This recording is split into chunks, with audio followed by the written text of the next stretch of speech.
quand on le veut. Le problème, c'est bien des accords de fond. Cette direction, elle est mandatée pour liquider l'entreprise à travers un plan qui constitue une première étape, à savoir le licenciement de la moitié du personnel dans la période 2012-2015.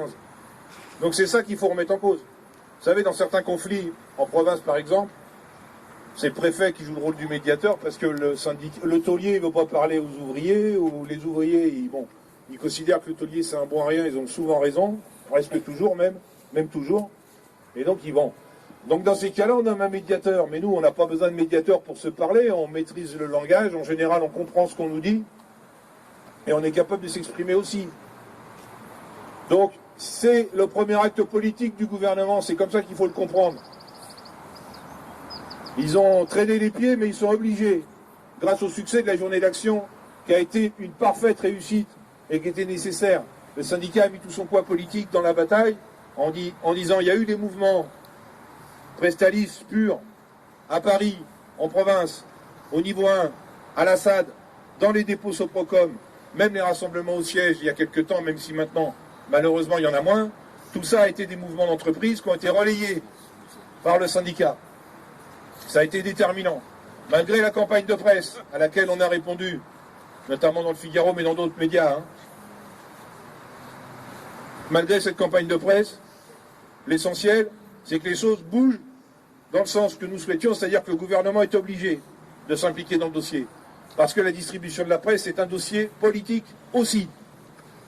Et je dirais même d'abord, c'est un dossier où il faut effectivement dégager des moyens pour aider la presse, parce que c'est une activité, et sa distribution, une activité de service public.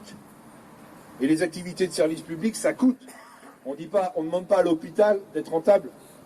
On ne demande pas à la justice d'être rentable, ni à la Poste, ou à la SNCF. Il y a une aide de l'État, forcément. Sinon, on ferme des pans entiers, on ne garde que les secteurs rentables, c'est d'ailleurs ce qu'ils veulent faire, et on liquide les autres. Mais à ce moment-là, on met en cause le pluralisme, et on ne distribuera plus certains journaux dans certains coins du pays, parce qu'il n'y aura pas assez de lecteurs, ou ça coûtera trop cher de les acheminer et de traiter les invendus, par exemple, si on n'en vend pas assez. Par exemple, le ministre du Budget explique à la télé que l'entreprise a été aidée ces 10 dernières années à hauteur de 165 millions d'euros.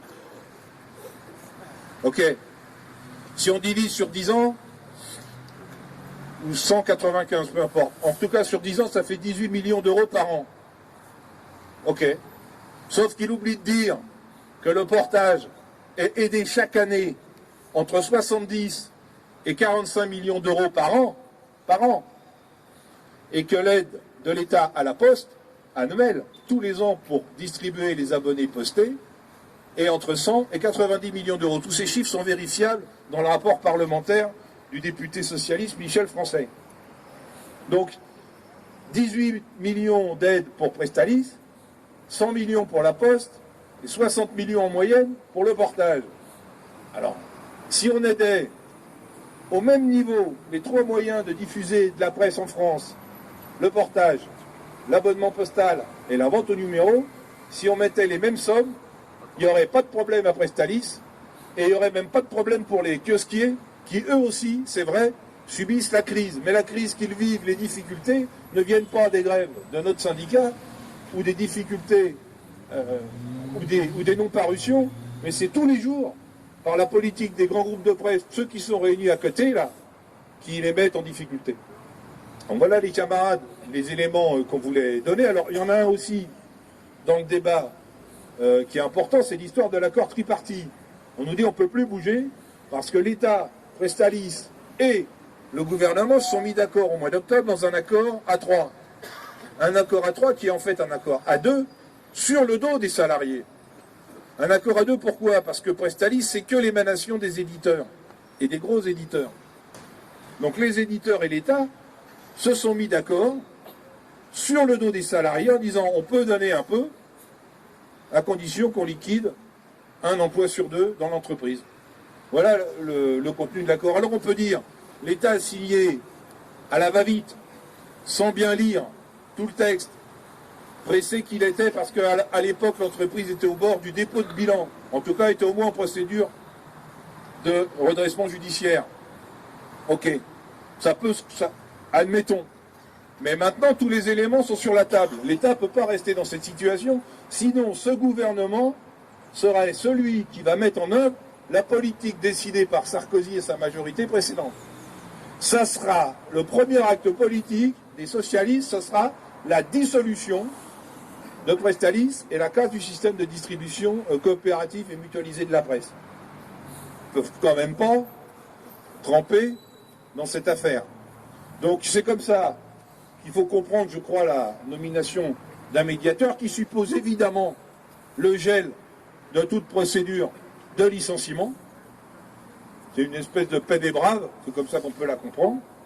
Nous, à ce monsieur, bien gentiment et bien poliment comme toujours, nous allons lui dire la même chose que ce que nous disons à la direction. Un volet industriel.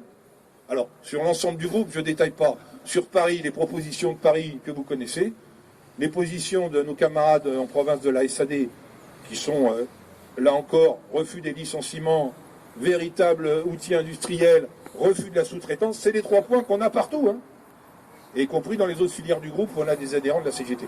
Donc voilà, on va refaire pression par les moyens dont on dispose, sans demander non plus, sans se mettre à genoux pour être reçus, parce que le froid ne nous fait pas peur. S'ils veulent nous recevoir à 10h45, ils nous reçoivent à 10h45.